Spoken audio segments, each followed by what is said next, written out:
Hey, what's going on, everybody? Today, we're sitting down to talk about something that just dropped. And it's really important if you've been spending hours on Helldivers 2, because update 1.04.002 just rolled out on September 16th, 2025. And it's bringing a whole wave of changes, fixes, and improvements that are going to make the game feel smoother and a lot more reliable. Now, if you're like me, you've probably run into a few of those frustrating crashes, weird bugs in caves, or even just little audio glitches that kind of pulled you out of the immersion. Well, this patch is directly tackling a bunch of that stuff. And honestly, some of these changes are bigger than they look on paper. So let's go through it all in detail. Let's chat about what's actually happening here, why it matters, and maybe even how this is going to shift the way you approach certain missions or how you deal with specific enemies. First off, the big headline here is crashes. Let's be honest, nothing ruins a good Helldivers 2 session more than a hard crash. You've just gotten your squad synced up, you're pushing through hordes of enemies, you're calling in stratagems, and boom, the game freezes. Or worse, it boots you out completely. One of the biggest offenders has been the crashes in cave maps when host migration happens. That's been a serious pain for people who like to play with random squads, or even when one friend drops out and the host switches over. The game used to choke during that transition, leaving everyone frustrated. With this update, that's been fixed. That means if your host suddenly drops out in the middle of a tense cave run, the game should now handle the switch without nuking everyone's progress. That's the kind of stability upgrade that makes a long session actually worth committing to, because before this, losing 30 minutes of effort to a crash was the worst feeling. Now, another crash fix that stands out to me is related to oil rigs being destroyed while the shuttle is en route. Think about it. Those moments are some of the most chaotic, right? You've got enemies swarming you're trying to extract. And then out of nowhere, boom, the game just can't process the destruction event properly and you're left staring at a frozen screen. That's been ironed out.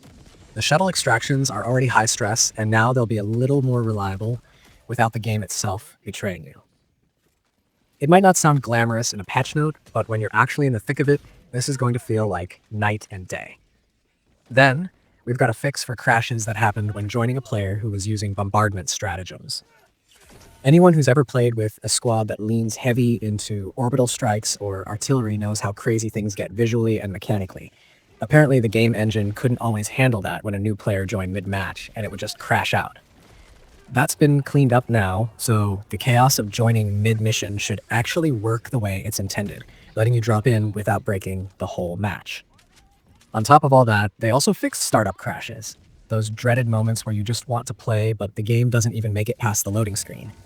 That's gone, and it feels like the devs are finally focusing on making Helldivers 2 more consistent from the moment you boot it up to the moment you log off.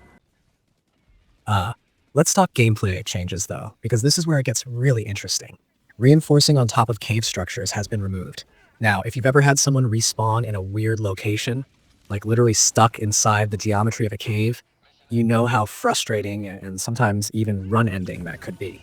Instead of your teammate being able to rejoin the fight, they'd get trapped, and it just derailed the whole mission. That's not a thing anymore, which is a small change but an absolutely necessary one for anyone who values clean mission flow. It's one of those fixes you might not notice right away, but the first time you realize your buddy respawned in a safe, logical spot instead of halfway inside a rock wall, you're going to be thankful. Another huge tweak is to the Dragonroach enemy. Before, these things were a real pain because certain elemental effects didn't even phase them, and that felt a little unbalanced considering how tough they already are.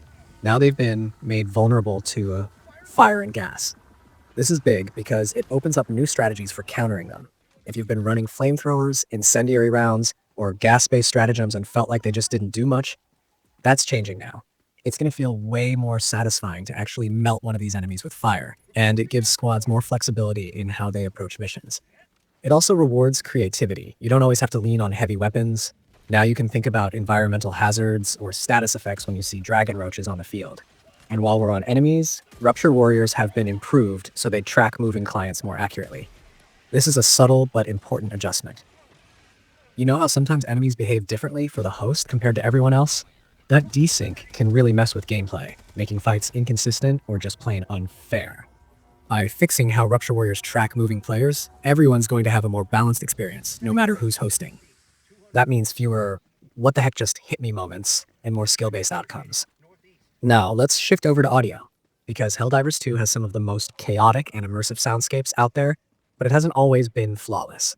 One fix here is for Devastator projectiles. There was a bug with their sound effects that made them feel off or less impactful. That's been patched, so now when those shots are flying, they should sound the way they were always intended: punchy, dangerous, and immersive.